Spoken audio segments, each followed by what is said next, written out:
Hello and welcome into Out of the Parks with John Marks. I'm your co-host Sam Stafford alongside, of course, John Marks and the one, the only Maniac Malloy. Maniac, tell him what to do. Like and subscribe. Like and subscribe.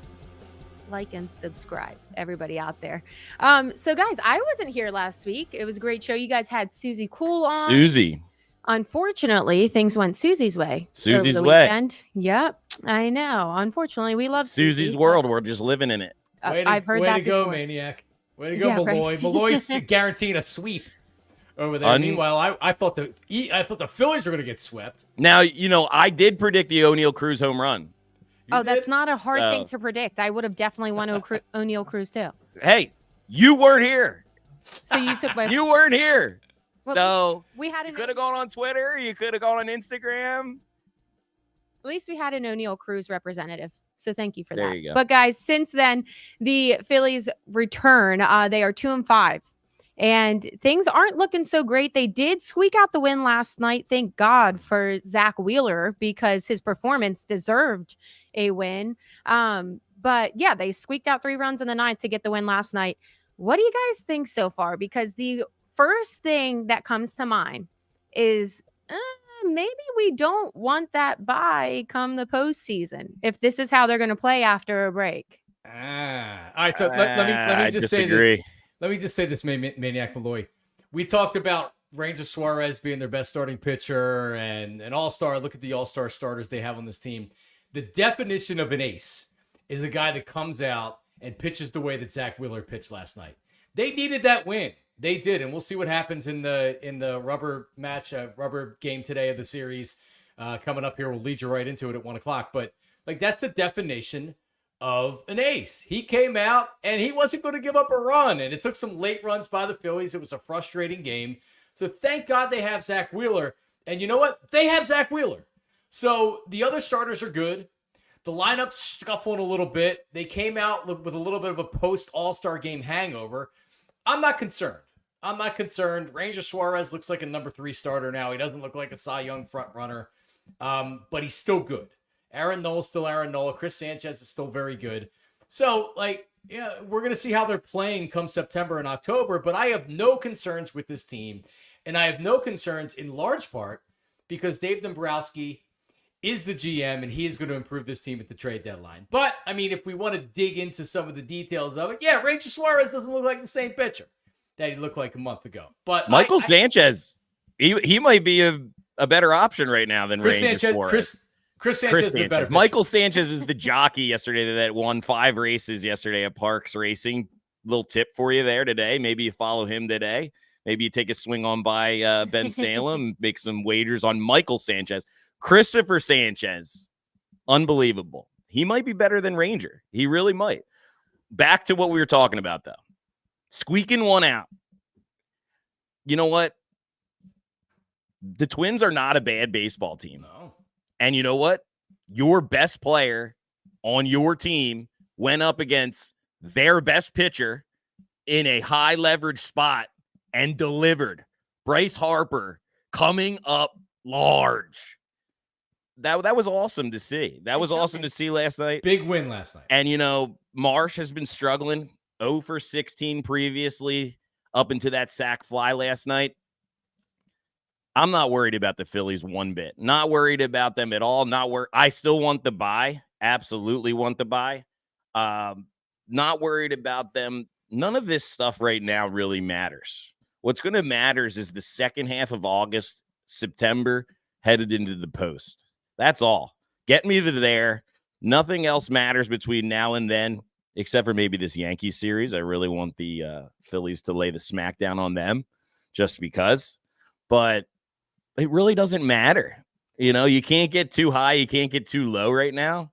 And if you were low, watching that game and how it ended last night, a flurry of runs in the top of the 9th inning against one of the best closers, if not the best closer in the game, that's got to put a little pep in your step on Wednesday morning here as we head into this rubber match game.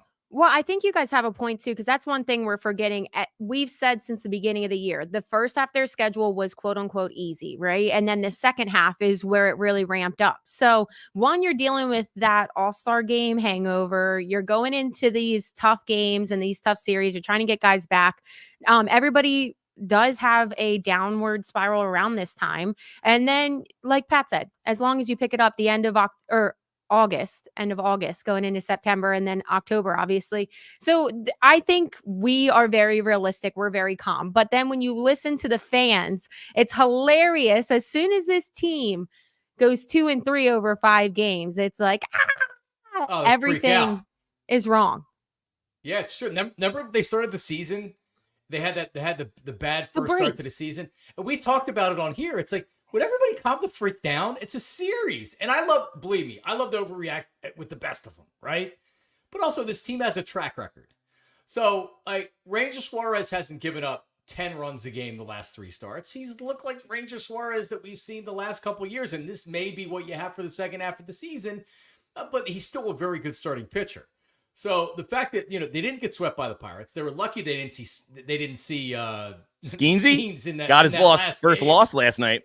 Saul, which you were actually predicting. I did against the Phillies, so you were like a quarter of the way right. But also is a loss, and he gave up 1 or 2 runs in like 8.1 innings. So still just like, well, it kind of goes to show you that the wins, losses, and how they stack up for the Cy Young are kind of baloney. But Duran, I still got to go back here. Johan Duran, I love that guy. Opponents were hitting 183 off of him last night, and Bryce Harper just comes up and laces a double. Are you kidding me? Why are we surprised though? It's Bryce Harper. I'm not surprised. I'm excited. I'm not surprised at all. Let that be known. I'm not surprised one bit. And Pat, to your point, that's another thing with people that would be concerned that like this might be a little hint of what we would see going in the postseason if we had a bye. Exactly what we just saw from Bryce Harper. If you think that they're going to come out into a postseason after a bye and just let it slide, like they're going to be amped up and they're going to have like Bryce or Trey or Kyle Schwarber. Somebody's going to step up in that situation. So to your point, that is refreshing to see. Yeah. I mean, late inning wins. Yeah. That's what it's all about. I will say, guys, I did see a tweet. It was a troll account, so I don't remember where it was, but it was funny because they have a theory that maybe this slow start since the All-Star break has really just been a trick to kind of get Dave Dombrowski and light them up so that they really bring in everybody that they need before the trade deadline, which is just 6 days away. And Pat, you mentioned it. Chris Sanchez. Michael. Now you're going to mess me up. Yeah. No, Chris Sanchez. He's on pace to throw way more innings than he's typically used to because this year he's performed so well. He's been such a big piece. Ranger, we're kind of seeing a little bit of dead arm. We've already had injuries in that 5th starter spot. I want to know from you guys now. We've been talking all season long. They need another bat, an outfield bat. They need a bullpen person. Now, do you guys throw in, we kind of talked about it a little bit before, do you guys throw in that 5th starter spot? Is that I've been saying need? that. Yes. I've been saying that for the last couple of weeks. That's just, I think they go to a 6-man thing, stretch it out. And Wheeler doesn't like that. That's the only reason they didn't do that with Turnbull. You could, but you could also skip other guys' starts. You know what I mean? You could keep Wheeler on the same rest, the same routine. Pat, I'm actually, so if I'm deciding what I want to do, top of the list, bottom of the list, everybody's talking about getting a center fielder and Robert. No, I don't buy for a second the Phillies are in on Luis Robert. I don't. No. I think they want a back of the bullpen arm, power arm, and they want a starting pitcher. Because the real problem is if you have another injury to a starter, now you're in trouble. Yeah. Right now they're kind of hanging on, and Phillips has done a decent job coming in, and they can do a bullpen game. But the last thing you need is another injury, which could happen, right? And now you're really digging deep into the rotation. So I think Dombrowski does get, I know James Paxton got designated for assignment, and there's a bunch of teams that are interested in him because he'll give you innings. They may be interested in that. But I absolutely want a starter. And I want to back end. I want a closer. Alvarado's leaking oil right now. How about my boy Gregory Soto last night? Coming in with a pretty clean inning, a really, really clean job he did last night. I just want to point out, my dad always said, if you're doing your job, you shouldn't hear anything. So if you're getting praised, that means that you don't typically do your job. I mean, he's been looking really good lately. He's been great. I mean, he's been as I've advertised.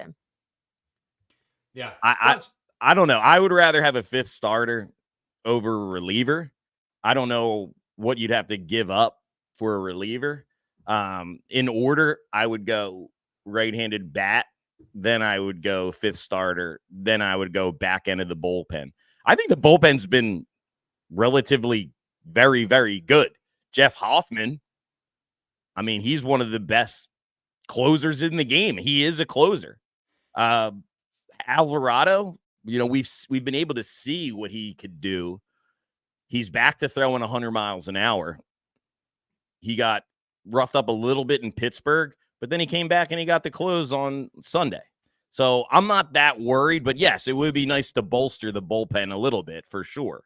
So yeah, where I go with the bullpen, if you remember the end, like look at the NLCS, they had a good bullpen all last year, right? And then they didn't have a good bullpen. A lot of that was the closer, but you know, Alvarado wasn't pitching well. It's like in the postseason, you're not getting 7-8 innings out of your starters. You're gonna need more. You're gonna need Strom. You're gonna need Hoffman. I don't have confidence in Alvarado in big spots right now. I don't. Will that change? I don't. So I have an idea. Let's hear it. Zach Eflin is potentially available on the trade market. Now, he's got one more year and $18 million left on his contract, which would be tough to fit in next year if you look at the Phillies roster and the pitchers they have. You could trade him in the offseason. And the good thing about Eflin is he could be a starter. He could be a reliever, as we saw 2 seasons ago. He came in. He was one of your best relievers when he was called upon 2 years ago in the playoffs. I target a guy that can do that. Zach Eflin can come in. He's got great stuff. He could be a starter. He could be a back-end guy. But I want over anything at the trade deadline, I want a back-end reliever. That's my number one priority. I'll do you one better. And it's written down here on the sheet, and this is one of the names that I've been locked in and been following a little bit. Garrett Crochet. He's probably the number one link these last couple of days as well. Guy throws hard. Lefty. He has closed in the past. He has now been moved into a starting role. He is on a innings limit because he's coming off of an injury. But I think if you go to a 6-man rotation with him, you work him in there in some spots, and then come playoff time, maybe you transition back to the bullpen. Could be a very, very nice move. And Dombrowski makes those moves. He gets guys that you might like really think too much of, you know, and then next thing you know, Crochet is like your third starter in a year from now or 2 years from now. The reason he works too, I think he is not under contract. So it would literally be a rental. So it also depends what they would want prospect wise. And we'll get into that where you guys are willing to risk prospect rise. But like I said, he is probably the number one linked right now is Garrett Crochet. The innings limit is what makes me most concerned though, because he's 43 innings over what he's maxed pitched ever since college. So you have to wonder how long he's going to work. To Pat's point, if he is a role player, that is the only reason I would bring him in. So it also with that is what would you have to give up? I think it's a very situational kind of piece to me. I watched when they announced him in the clubhouse for the White Sox when he was making it to the All-Star game.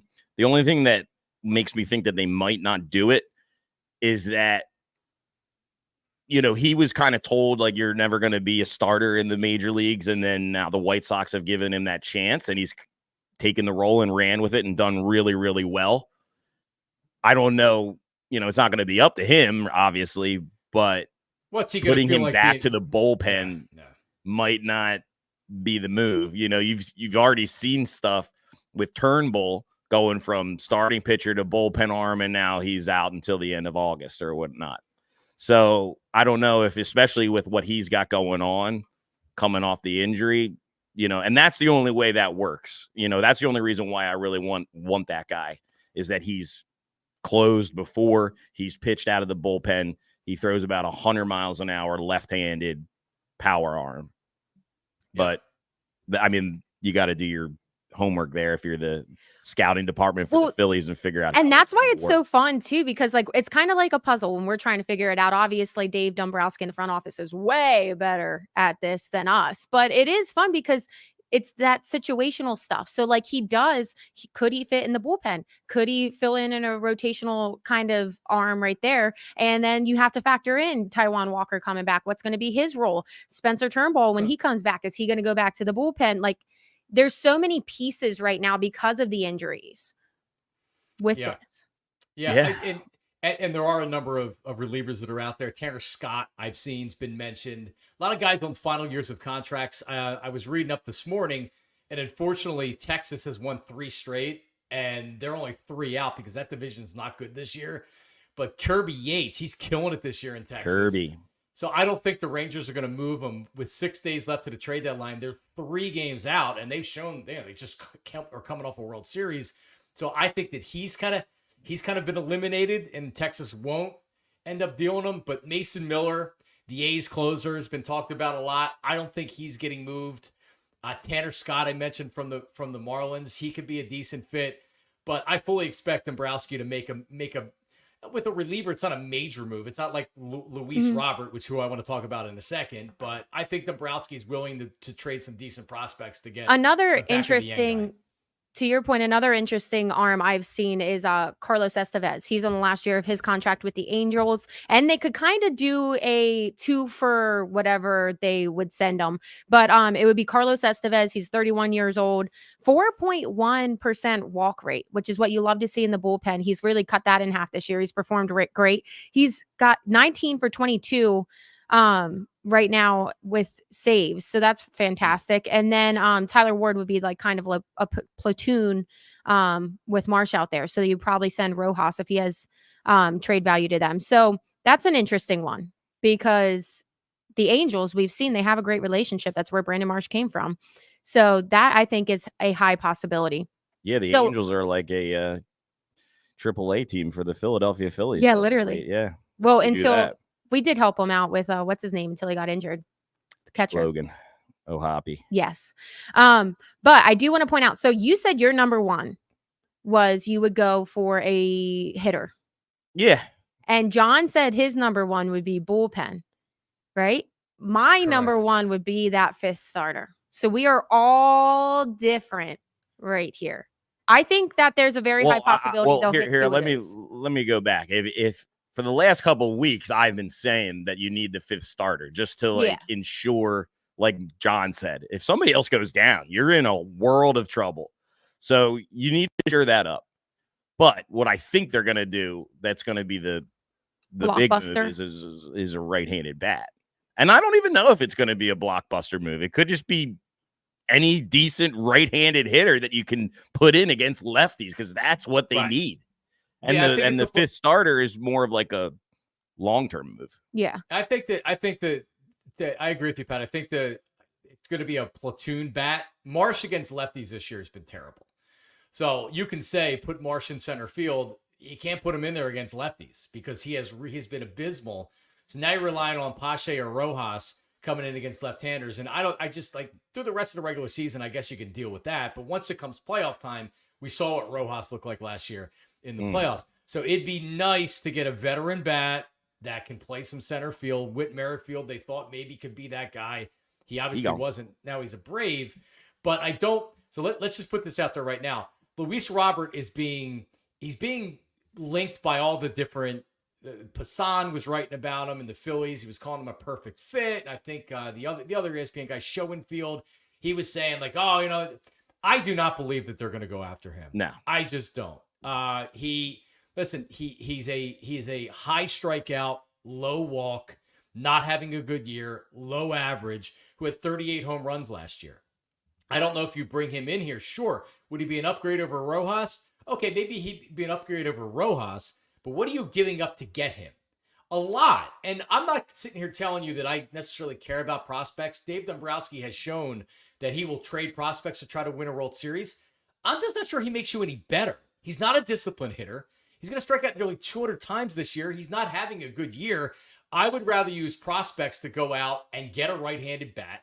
The guy from Oakland, Rooker, he's having a better year than Robert is, and he's a right-handed bat. So if you're going to use high prospects, go out and get another guy and get a starter, get a reliever, get an outfielder. I don't think the Phillies are in on him.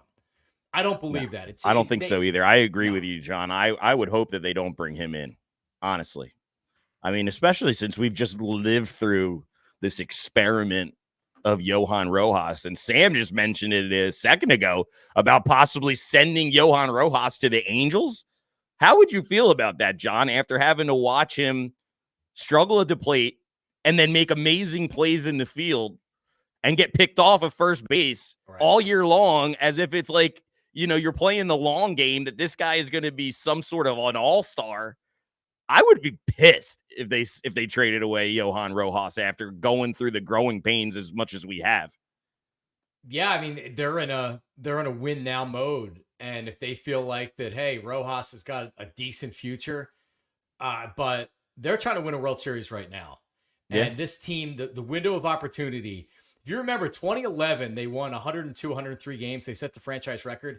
They never finished over 500 after that. So they very quickly went from best team in baseball to done. Now, this is a different roster, right? So I'm not trying to it's like comparing apples to oranges. This is a different roster. But it goes to show you that you lose a couple times where you really have a chance to win it. Man, that missed opportunities. Mm-hmm. So if you can improve your team this year, I'd be fine with them dealing Rojas.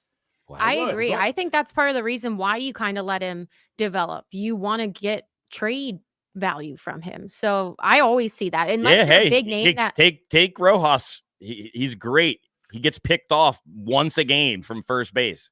Yeah, absolutely. It depends his trade value. And hoping that if it was the deal with the Angels, that I think would be one of the perfect ideal situations, because you would get a reliever and you would get a platoon center fielder. So I feel like that fits a lot of holes. And then depending what that would cost, if you could send Johan, if you could send one top prospect, we'll get to that shortly. And then maybe a couple minor league Who plays players. center field for the Angels? I forget. Who's the center fielder for the Angels? Mickey Maniac, who sucks this year. No, it's not. He started. It's Mike Trout. He's hurt. Like, Mike, you think they're going to want Johan? Like, come on. Mike Trout he can't play center field, dude. Well, and he also just got hurt in his rehab assignment, so he's out even longer. He just went back and then got hurt. So you think his center field days are done? Numbered? Yes.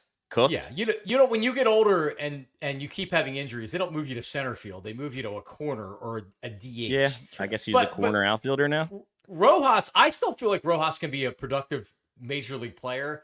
And to Sam's point, he's major league ready right now. He may be screwing up, and he may have taken a step backwards this year because hasn't been great. His defensive metrics aren't good this year.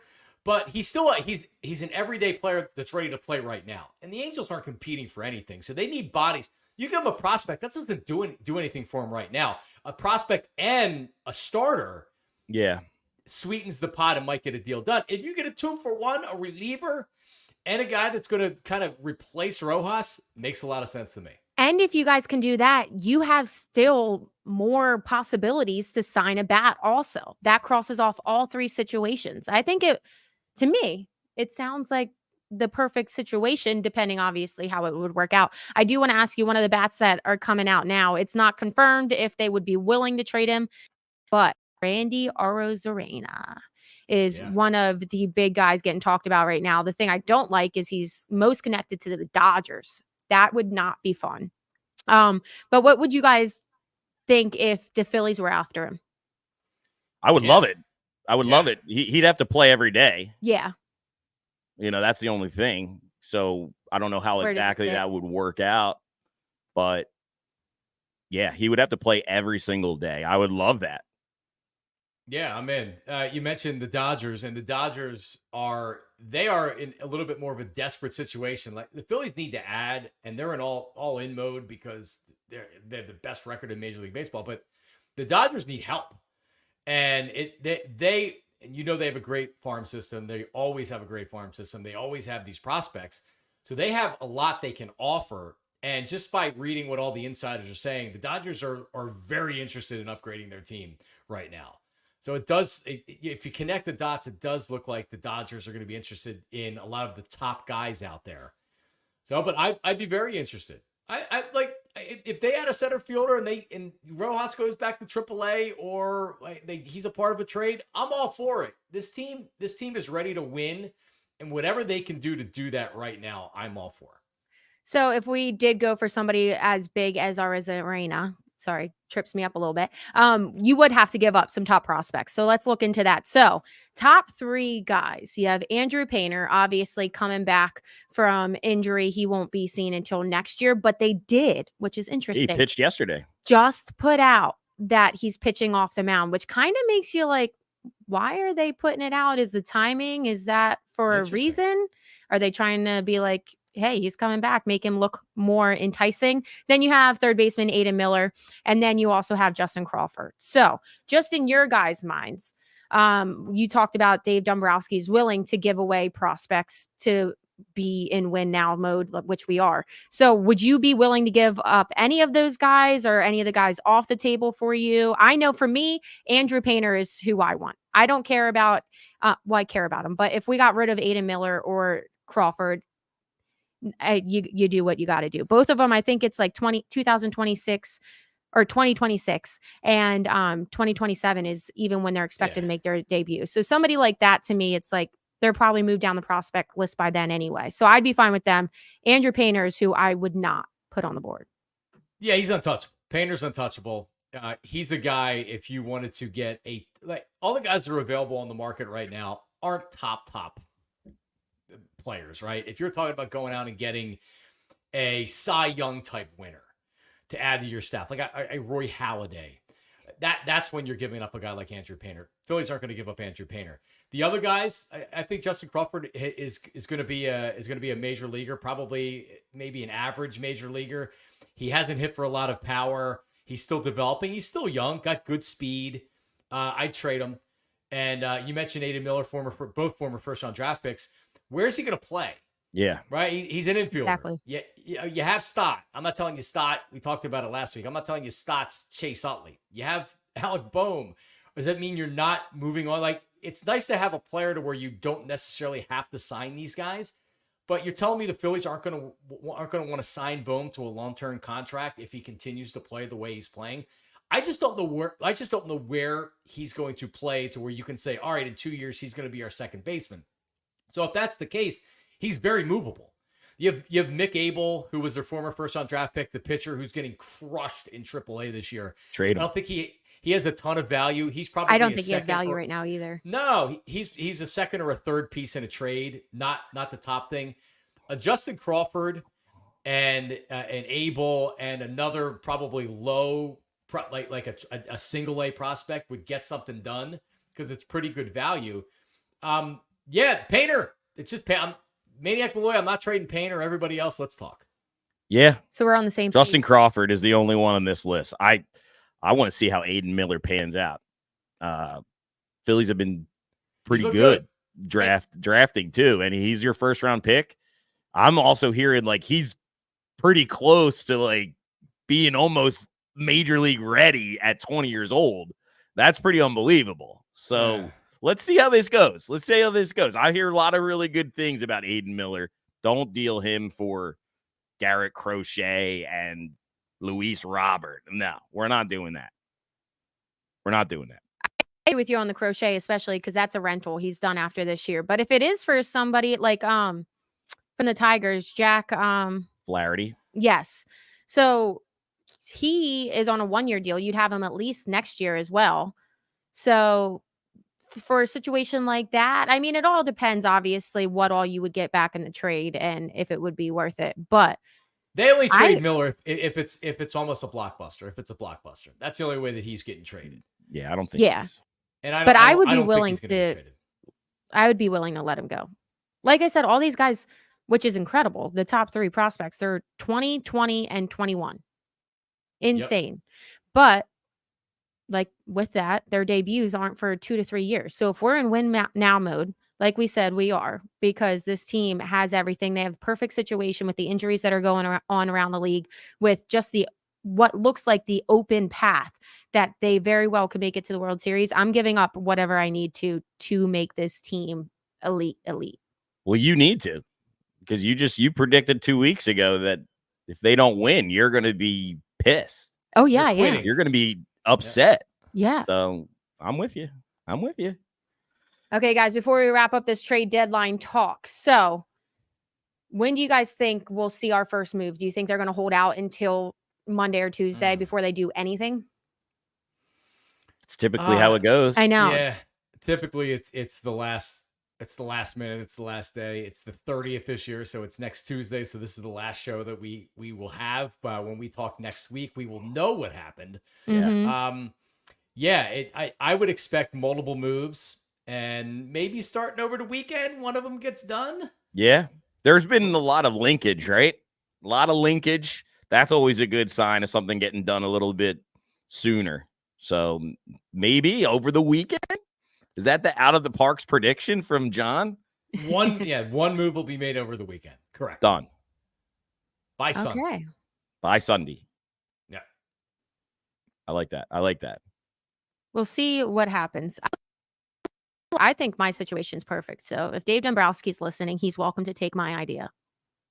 And that is, again, Estevez and Ward from the Angels, and then go out and get a bat as well. Okay. At the right price, obviously. At the right price. Looking at the Cy Young race, so we talked about Zach Wheeler going absolutely lights out last night. But you look on the BetParx app, the first time all year that he is not the number 1 favorite to win the Cy Young anymore. Chris Sale has jumped in at plus 125 and Zach Wheeler at plus 175. Paul Skeens. We've talked about it last week. Skeens has jumped up. If he keeps rolling, but it's really hard to take anybody but Zach Wheeler, especially after what you see him do last night. I mean, the dude is dominant. He had like all of his pitches working last night.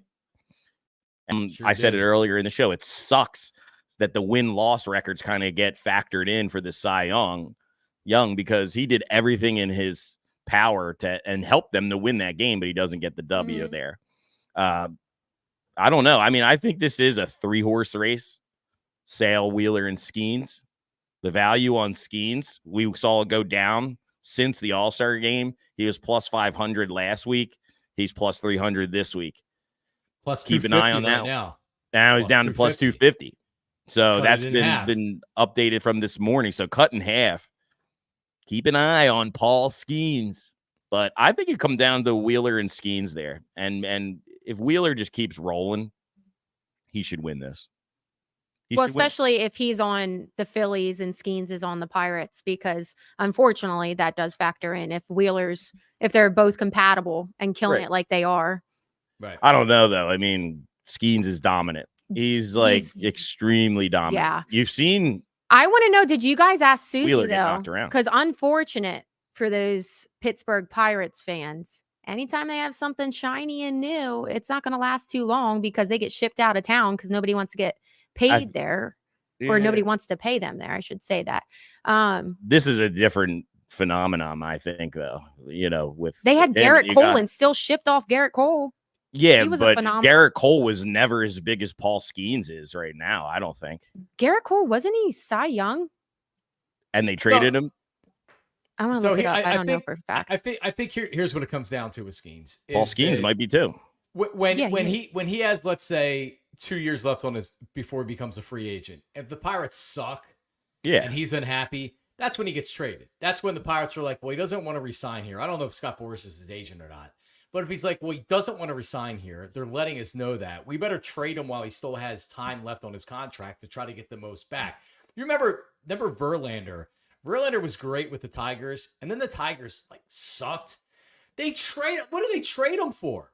He went how many more Cy Youngs did Verlander win after the Tigers traded him? They got that's bad organizations do that. To your point, Sam, Bad organizations allow great players to leave. So the Pirates have to do everything in their power to say, hey, we're going to be good. We're going to build around you. Like, this is going to be a great place to play your entire career. If they fail on that, then he'll be gone because he's not going to want to stay in Pittsburgh and lose. That's why Garrett Cole's gone. So it's up to the Pirates to do it. If they're good, they'll pay him and there'll be no problem. But guys like Verlander leave because organizations suck, teams are bad, and they trade him because they're like, well, they're not going to sign here. Get him out of here. So, yeah, I mean, that's they a held bold on prediction. to Garrett Cole for 5 seasons before they shipped him out of town. I mean, and it's like exactly the same situation that John's saying. If they're that bad and you're like, we have no lineup, what does it even matter if you have this guy throwing fireballs up there? It doesn't matter if we can't score any runs. So that's where you take a risk and you try to get something back in return. Yeah, but they're also just known as a franchise. I know, and I think they know that they're known that way. They are, so they can't like blow this one up. They might not ever recover if he goes on to be one of the greatest of all time. Now, the only thing about him is just like how long can your arm withstand what he puts it through? That's the only thing. He looks like he has all this stuff he can't teach. What is that? Tangibles, intangibles? Intangibles. Sure. Okay. But can that UCL, can it handle the velocity and the torque that he puts on it? Because his stuff is once in a lifetime. This guy has once in a generation stuff. And the last thing you do is Rojas in a trade. And who else? Can we get Skeens? Let's get Skeens. Who could we throw? Aiden Miller in there. Stubbs. Available to trade. Marshawn. I would get rid of Stott. You know I'm high up on Stott. I would get rid of Stott, even though his trade value is nothing right now. We had him. We would go right up to the World Series and just grab that bad boy. You guys, shockingly enough, I don't know if this is going to be like, whoa, hot take, but I would love if Paul Skeens came to Philadelphia. Hot take. Hottest take of the day. Oh, man. Now you guys got me all excited. That's a fun thing to think about. Hopefully they don't. Yes, as you can see at the bottom, by the way, summer surprise code is Oceans 11. Yeah, check out that summer surprise code every Wednesday on the Parx social media, and you get a mystery, just free money. Yep. Free money to play with. Free spin. Mystery prize to use on the Parx app. It's a hot commodity right now. People are hitting it hard. Is that right? It's very hard. Yep. Want to know what they also hit hard? That like and subscribe button. Hit it. Yep. So there we go. Okay, guys. So fun baseball talk. We'll see what happens. We'll react to it next week. Hopefully we'll also have some positive Phillies talk because they'll bounce right back. But real quick, before we transition though, the one name we didn't talk about. Oh, wait, who? You were talking about we were talking about Johan as like a proven starter. What about Rafael Marchand? Anybody else that needs a catcher? You guys are really high on Marchand a couple weeks ago. Could he be traded? So a couple years ago, when he what year did he come up and he was contributing? Maybe 2021, 2022, 2020. He was being talked about as a potential trade piece. The teams were looking at him and being like, "All right, that could be our catcher." After seeing what he's done, you should be able to get a pile of relievers back for that guy. Oh, Skeens, just trade straight up. Yeah, give me Skeens straight up. Fair trade. And real fast because they kept Stubbs and they sent Marchand down. Clearly it's because they want him to get at bats at AAA. And if he was up here, he would get one start a week, probably. That's it. Because JT's going to want to play and he's going to dictate that. So if there's another injury to JT, Marchand will be back up and he'll be starting. Stubbs stinks. But you could have a backup catcher and he plays once a week and then he's the DJ in the locker room and he'll be fine. So you're lucky that Marchand's actually really good. I was gonna say that's it. If they sent Marchand in a trade, I would be a little nervous just because that does put a lot of pressure on JT having to stay healthy. Yeah, we're all in. All in. Baby. Garrett Patrick Stubbs gonna have a big hit in the playoffs. He is. Earmark this. All right. He's going to go 1 for 16, and he's going to have one good RBI single. That's all that matters. Pinch hit. Okay, guys. So another big thing happening right now, and we cannot forget it, is the start of training camp. NFL training camp, that is. Yeah, very exciting. We were talking about it as soon as you came in. You were like, It's hype. yeah, It's hype. I know. Snuck right up on us. So I have some fun questions, and we're going to kind of, because we obviously this is a baseball show, so we don't want to talk too much about football, but I want to know, what are your expectations? I have fun questions for you. What are your expectations for this Eagles season? Go ahead, Marksy. Super Bowl or bust. Wow. World Series or bust and Super Bowl or bust, man. Light it up. Nothing else. You go to the Super Bowl 2 years ago and you lose. Damn, they were so close to winning another one. And then you disappoint last year. You fell apart. This team is built to win right now. So obviously the devil's in the details. And I don't know if we'll be saying next year if the Eagles don't win a Super Bowl, we'll be calling for everybody's job. But going into the season, this team has to win a Super Bowl. Plain and simple. I keep it simple. Plain and simple. Eagles, Super Bowl, or bust. I like the seasons that we come in with low expectations. I have the expectations of a playoff game win, maybe a deeper-ish run. I am not expecting a Super Bowl. I am expecting a World Series. And I was thinking about that last night on the eve of training camp, how, man, like, I'm excited for this season, but I'm also just a little bit leery. And I just am, oh man, I'm just dreading having to hear about Nick Sirianni week in and week out. And I just really hope they jump out to a quick start. And I don't think the defense is near as good enough to win a Super Bowl. I think the offense will be back to business as usual. I think Kellen Moore is going to be a difference maker for the Eagles and for Jalen Hurts. I think Jalen Hurts has a huge year. I really do. I am comfortable with him. I don't know about the defense. And also, I don't know about the defensive coordinator. You know, that they made some changes. They made the changes for Kellen Moore. They got Vic Fangio. I just don't know if he's the answer that's going to get him over the mountaintop to win their second Super Bowl in franchise history. Well, if I could talk about the defense for a second, you don't need a top 5 defense in the NFL in 2024 to win a championship. You need a top 12 defense, a top 15 defense. And Vic Fangio isn't coming in here and saving the Eagles without personnel. You need personnel to win. You need players. So when I look at this defense, these Georgia kids that I heard all about, look at all these great college defense. Let's bring in Jalen Carter and Jordan Davis and the Kobe Dean and Nolan Smith, and they'll be fine. Well, now it's time for these guys to produce. Fletcher Cox is retired. Brandon Graham's in the final year of his contract, right? Hassan Reddick's gone. So between Huff, who you brought in to replace Hassan Reddick, and these young Georgia guys, when the Eagles won the Super Bowl in 2017, their secondary wasn't great. They got to the quarterback, right? Yeah. In 2022, when they almost won a Super Bowl, they got to the quarterback. Like crazy. So in historic rate. Historic. So if you can't get to the quarterback, nothing else is going to matter. Your secondary, Darius Slay's good. Your secondary is not good enough if you can't get to the quarterback. So they better figure out a way to get to the quarterback. And you can give up yards. You can have a bend but don't break defense. You can give up some points if the offense is good. But you got to be able to get stops, and you got to be able to get off the field on third down. And that's not something the Eagles were able to do last year. So let's see if Vic Fangio is able to accomplish that this year. But a lot of question marks. A lot of question marks on the defensive line. Nolan Smith being probably the biggest one of them. You were talking about the Georgia guys. That's a dude that's got to play out of his mind. And this dude, Huff, he's got all the pressure in the world to come through and play up to his contract. Other than that, like you said it, not nailed the hit the nail on the head there, Marksy. Like that year where they went to the Super Bowl, they were just unbelievable getting to the quarterback. That is going to be the key. Yeah, and I think one thing that we expect, and I think it actually will happen, is Jalen Carter is going to come out and he's going to have a career year, obviously, because it's only his second year. But I think Jalen Carter is going to bounce back and be what everybody expected him to, especially under Fangio.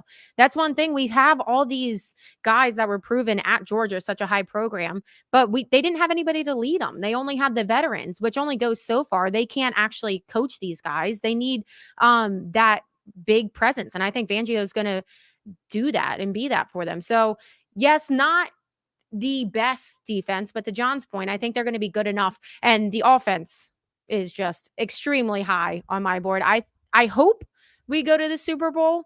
I would love to at least make the NFC Championship. I will say, if you look, I looked yesterday, and I think they just took it off probably because the season just started. But on the Parx app, the Eagles were the third favorite to win the NFC. Obviously, first 49ers, second Detroit Lions, Yeah, and then the Eagles. Right. But I got a few hot takes up my sleeve for the 49ers. So I don't think Brock Purdy is sheet. I don't like Brock Purdy. I think he had a career year last year. I think that he is just a product of what's around him. Everybody overhypes him, and I think he's going to get exposed a little bit this year. And then I heard one of the radio shows in the morning kind of messed up to predict this, but they're predicting an injury for McCaffrey this year because he's injury prone. We haven't seen it. If that happens, 49ers really going to go downhill. So, yeah, 49ers... shakeable. They have a ton of talent. McCaffrey is one of the best weapons in all of football. I disagree with you on Purdy, though. And I'm not telling you could put Purdy on a crappy team and he would make the crappy team a Super Bowl contender.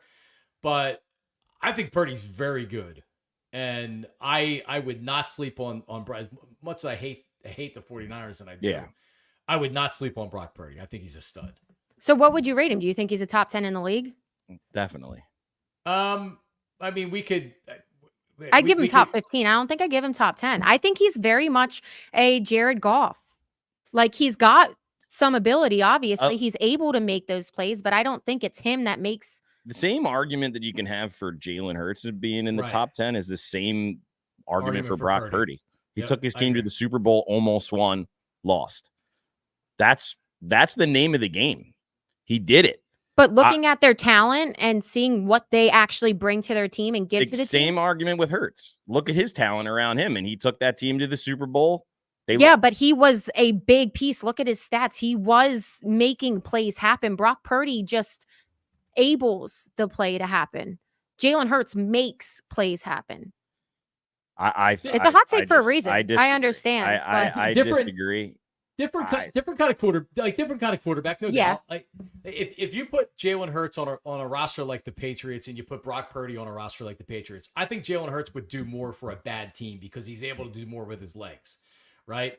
So they're different kind of quarterbacks. Would Jalen Hurts be as good in an offensive system like San Francisco and Kyle Shanahan, which is about rhythm passing, which is about throwing the spots and not throwing open receivers? And I don't think he is, right? So I think Purdy in that offense, I guess to your point, Sam, Purdy in that offense with that talent is really, really good. What would he be somewhere else? I think is a fair point. I'm not sure. But in that offense, I think he's very dangerous.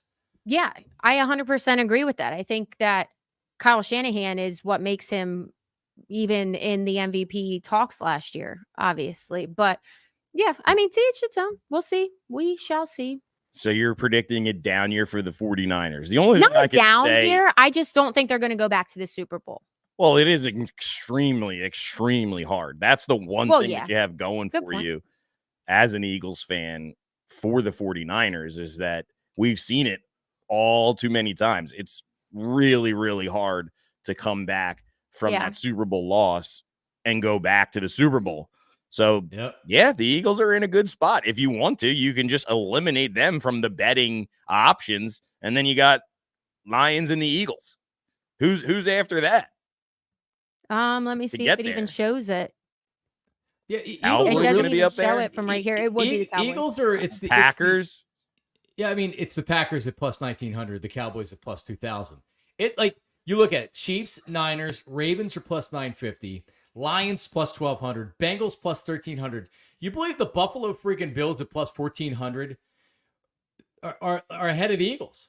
Have shorter odds than the Eagles to win the Super Bowl. And their lineup is decimated. Well, they weren't like the Eagles have went all in to try to win a Super Bowl this year. Buffalo didn't do that. They let people walk. Right. Now that doesn't mean Buffalo can't have a great season, but it just doesn't seem like the Eagles are getting, not that they're being disrespected, because I don't think they're being disrespected, but the Lions and clearly the 49ers are being looked at as better than the Eagles. And I guess after they fell apart last year, it's hard to argue with that. But I think the offense is going to be perfectly fine. Kellen Moore I agree. is a huge addition. I do expect, Pat kind of said he wanted him to come out exciting, but I expect him to have some bumps in the very beginning because you do have a new offensive line coming out there. Well, parts of it. You have new coordinators. We still don't have really a wide receiver number 3. So Parris Campbell. Yes, we do. Yes, we do. And he's a beast. I'm going to be taking his overs all year long. Finally, we got a number 3 receiver to throw the ball to. Parris Campbell. Book it. Okay, I like it. So that actually leads me to my next question. I already gave there. my NFL hot take for the season that the 49ers are going to have some bumps in the road and they're not going to be as juggernaut like they were the last couple years. But what are your guys' NFL hot takes for the season? Doesn't have to be Eagles. It's just NFL overall. Well, I'll tell you, was that Joe Burrow picture real? Did he really? Yeah. Did he really show up looking like Eminem? I think he pulls it off too. Kid's unbelievable. I love him. Joey Cool. The Ravens at some point. Don't you dirty dog! You took did mine. I take it? We can share it. The Ravens have to win one of these years, right? Yes. Lamar Jackson and the Ravens can't keep losing in the playoffs like they're losing. I think this is the year that the Ravens make the Super Bowl. We'll see what happens when they get to the Super Bowl, but they're my pick in the AFC for winning the AFC. They've won a ton of regular season games. They've disappointed in the playoffs. Lamar Jackson's a stud. Pat, sorry, dude. I'm taking Yeah, no, you took it. I mean, you add Derrick Henry to that. That was their biggest issue. They didn't have a guy that could run the football. They just constant injuries at the running back position. Now you fix that. You get possibly one of the most physically dominant running back, possibly in the history of the NFL. You add him to that attack. Look out for the Baltimore Ravens. I love it. I love that take there, John. I don't think it's piping, steaming. Yeah, I mean, they're favorites. They're favorites to win, but there's a lot of good teams. A lot of really good teams. You guys, I have to admit another hot take that I've had like my whole career talking, and it's that Lamar Jackson will never win a Super Bowl. And I hate that because I love him and I love the Baltimore Ravens. But I just think unless he becomes that consistent, dominant arm with that running attack, I don't think it can happen. And it's not even just against Lamar. I just think any quarterback that's a dominant runner can't win a Super Bowl, at least now. They're going to figure it out eventually, but I don't see it happening. I got one. I got it. I got to take. The Chicago Bears will make the playoffs in Caleb Williams' first season in the NFL at the helm for the Chicago Bears. Caleb Williams, book it. Bears to the postseason. Wow. Okay, I like it. I want to DeAndre Swift, too. Kind of a trendy, I'm not going to say a trendy pick, but I've heard a lot of people talking about just based on the way the Bears ended the season, it seemed like that they were getting their feet underneath them. They have an actual quarterback. Yeah, and then they upgrade, same style quarterback almost, just a lot more talented. Look out. How about the Steelers? Easy-ass schedule. The Steelers are plus 5,000 to win the Super Bowl. The Steelers are being looked at as not even a playoff team this year. Is this the year offensive line sucks? Yeah. Russell Wilson's their starter. I was going to say, okay. Russell Wilson with a little Justin Fields as the backup, which I like. I do actually like Justin Fields there. I have a question just real quick on this too. So really a lot of people are high on the Packers. We talked about it. They're even in front of the Cowboys to win the Super Bowl. And a lot of people are high on Houston. So I want to know your guys' thoughts on those two teams. I think that the Packers are just way over inflated. Yeah, because of how they ended last season. Yeah, I think the Packers are a playoff team. We'll find out week 1. Jordan Love wants to be the highest paid quarterback in the NFL, which is fine. He can want whatever he wants to, but now he's going to come back for another year and prove that he's that player. And if you remember, halfway through last year, you're still kind of scratching your head and being like, all right, like this guy looks like he's good, but I'm just not sure. He had a great finish to the season. And Houston has become, the Texans have become a very sexy pick to kind of take that next jump. And that's because of the quarterback. He had a great rookie year. it's hard to do it that next year when you're playing a first place schedule. And now, yeah, first place schedule is going to kill them. Defensive coordinators have looked and said, all right, how do we stop this offense? So I still think they're a good team, but I don't expect the Texans to take that next step to where you're seeing maybe them in an AFC championship game this year. I do not believe that. Jaguars to win the AFC South. Dougie P, very, very, very special guy. Jags plus 275. Book it. AFC South champs, the Jacksonville Jaguars. I like it. They made some big signings and extensions this year too. So love their wide receiver core. Love their running back. Yeah, their quarterback stinks.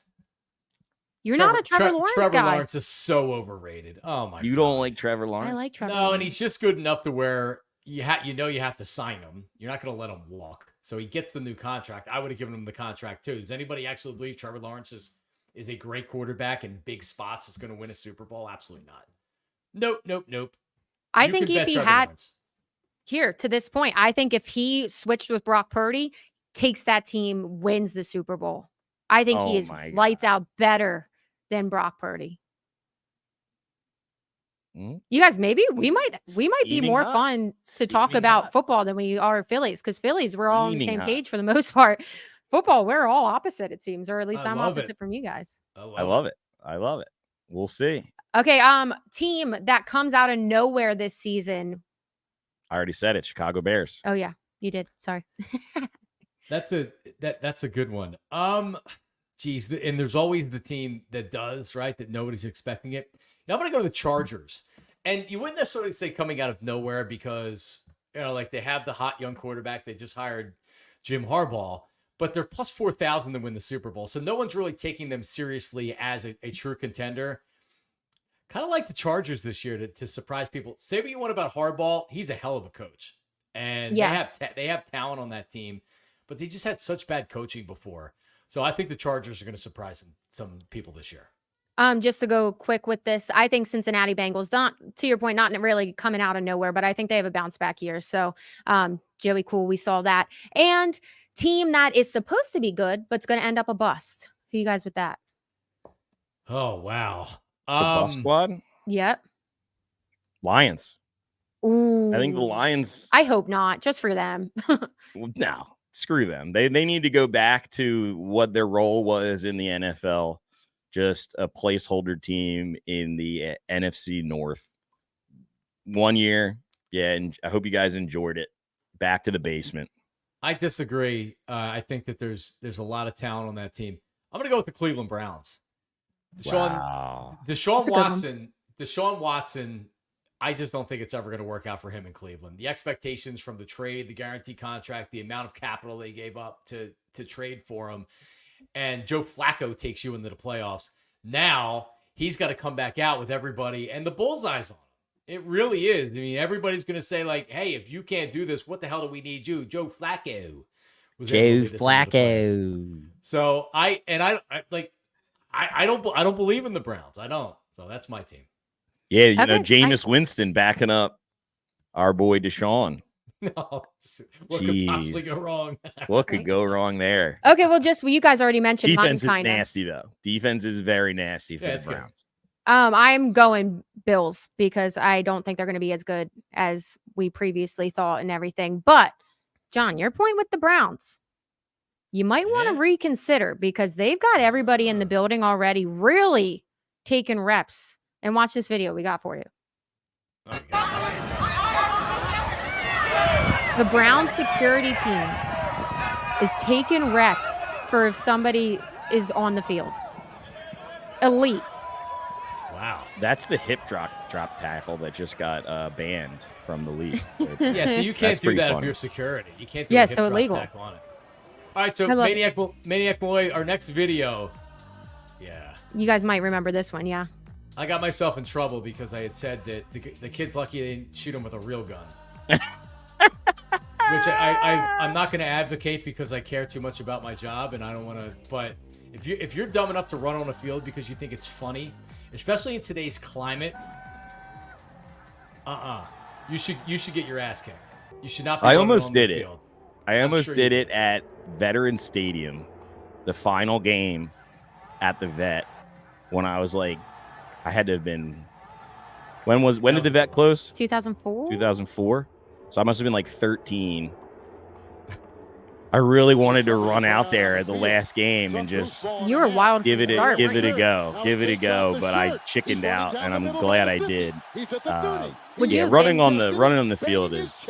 Would you have been banned from Citizens Bank Park too? Then I have no idea. If you were at the vet, Probably. How do they check that though? Right? They got the facial. Honestly, if you were a now? They'd have to put 13-year-old, me in the system. we're watching this with all the iconic Philly guys running on the field, and that guy getting taken down by the subway. It's Eagle season, baby. Could you imagine a 13-year-old running on the field though? Let's be honest.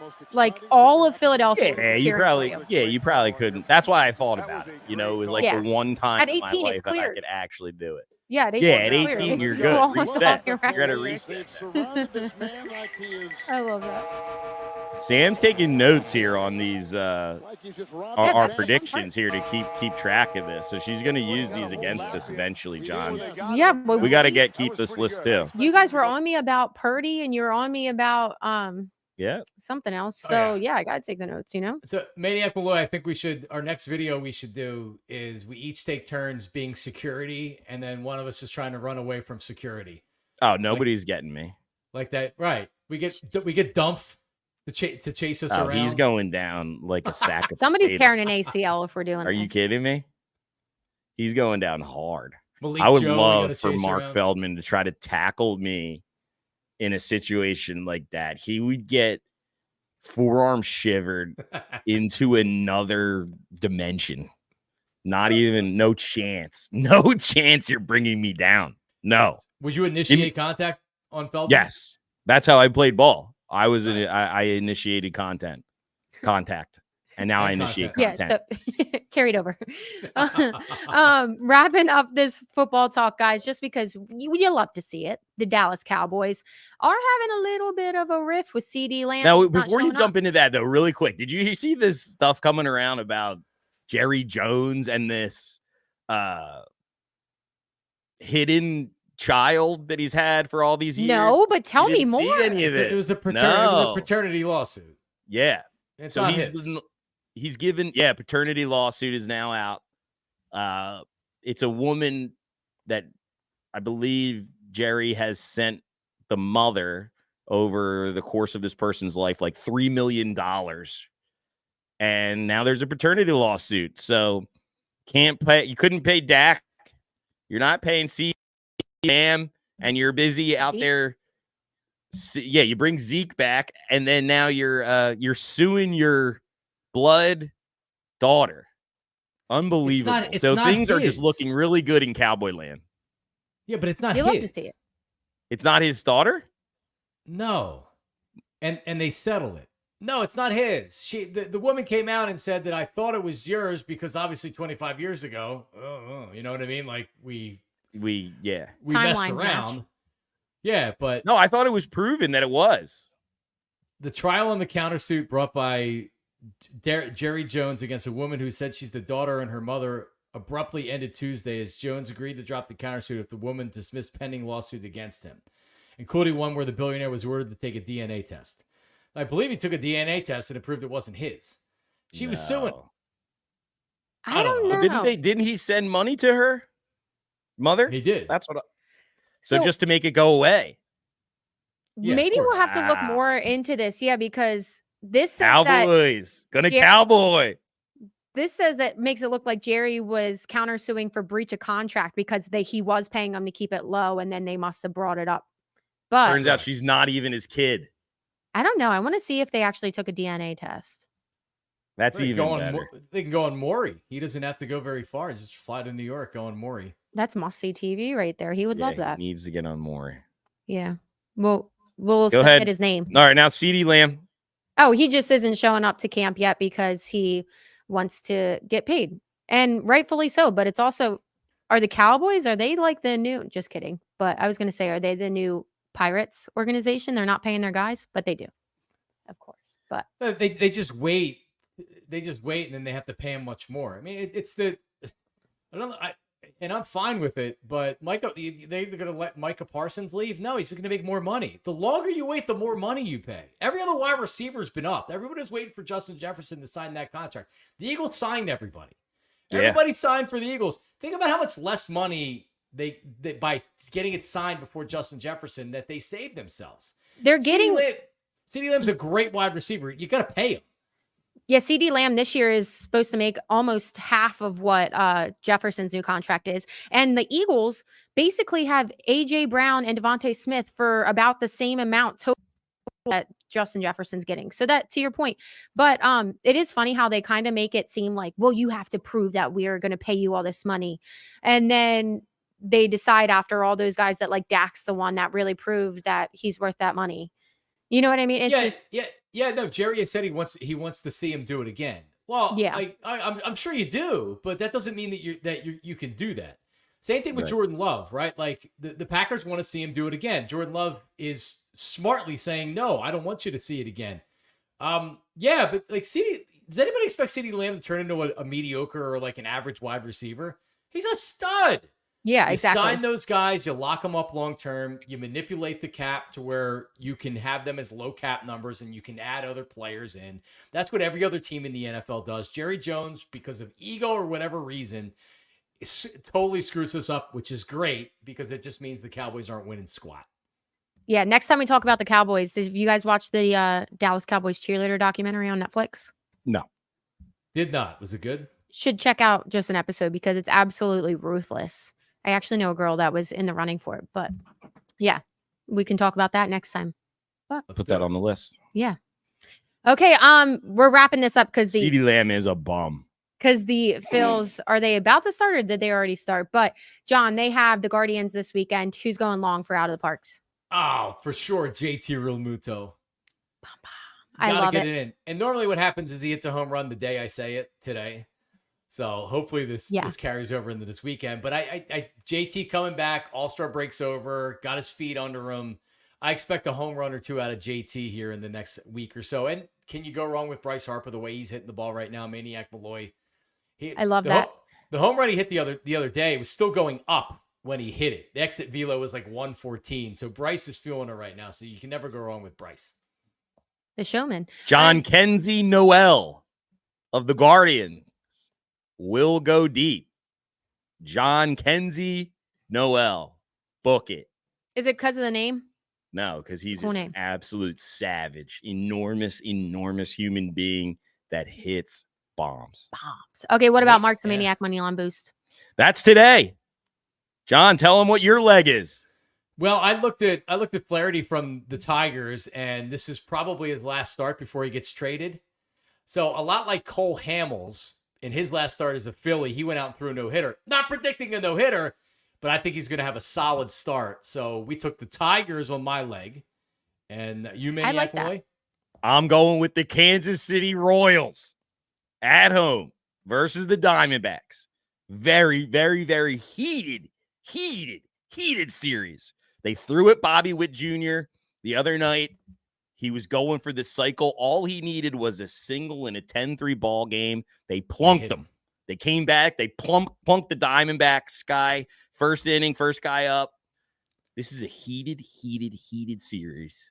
It's at home. The Kansas City Royals, look out. They're on pace to potentially get in. I like the Royals today over the Diamondbacks. Let's go Tigers. Let's go Royals.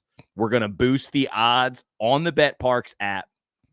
Money line on both from plus 300 up to plus 400. Oh. Find this one, bet this one only on the Parx app. Marks and the Maniac money line. Book it. Boom. I like it. And just because we are going into the game now, well, going to watch the game, not going into the game. You guys know what I mean. John, you're going to hit this weekend with JT because he's not in the lineup today. But other than that, it is the usual lineup. You got Stubbs in for JT, though, and he's hitting that 8 spot. And then you got Rojas in center. So there we go. But as Stubby we already said. Stubby go deep today? Ooh. Maniac Malloy, you're the Stubby's That's probably got fan. some good money. I would say no. And summer surprise code, Ocean's 11. So check it out. Free mystery stuff. So go check it out. Play on the Parx app. And thank you guys so much for listening to this show. Let us know. We're going to post some of these. Let us know on the comments and social media if you guys agree, or if you guys think that there's going to be another trade that's made before the deadline that we didn't mention. And we'll be back next week to talk about the trades that are made. So hopefully it's something good. And go Phils. Go Phillies. Hey.